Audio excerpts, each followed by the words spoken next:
Tig pagdaig ang Ginoo, dinuyugan sa alpa,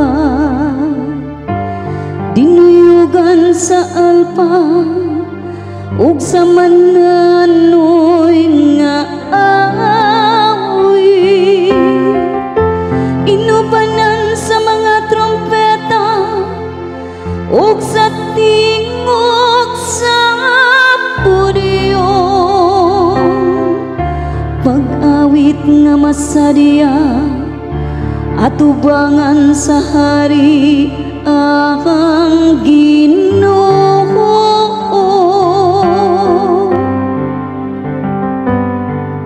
Andiya ang Ginoo, aron maghari sa yuta, uban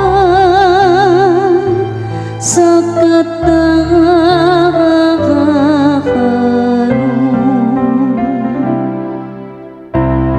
palanuga ang kadagatan, ug ang nagapuno niini,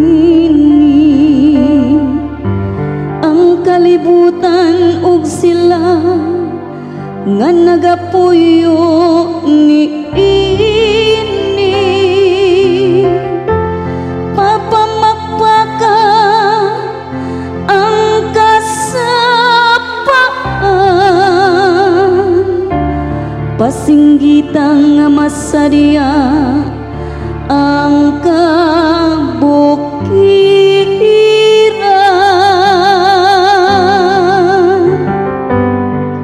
Aniya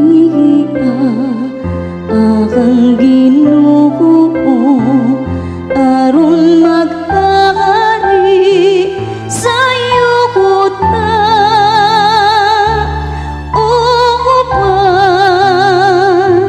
sa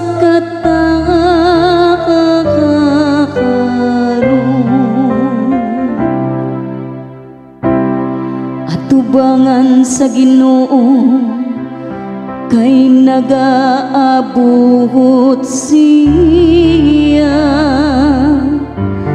kay nagaabot siya, aron paghari sa yuta, magmando siya sa kalibutan,